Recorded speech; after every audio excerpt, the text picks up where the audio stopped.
तर स्थानिक स्वराज्य संस्थांच्या निवडणुकांमधला अडसर दूर झाल्यावर मुख्यमंत्री फडणवीसांनी काय माहिती दिली पाहूयात।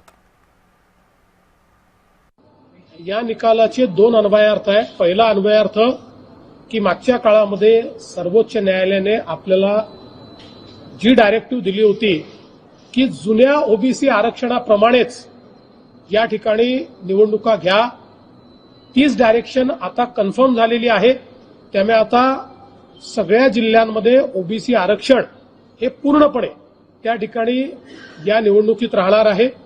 दुसरी मागणी त्यांनी केली होती की 2022 मध्ये जी काही रचना झाली होती त्याप्रमाणे, म्हणजे 3चा प्रभाग वगैरे अशा प्रकारची जी रचना झाली होती त्याप्रमाणे निवडणुका करा।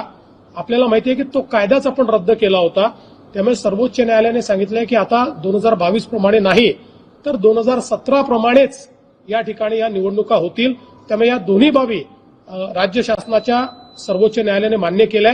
आम्हाला अतिशय आनंद आहे की आता ओबीसी आरक्षणासहितच या निवडणुका होण्यावर पुन्हा एकदा सर्वोच्च न्यायालयाने शिक्कामोर्तब केलं।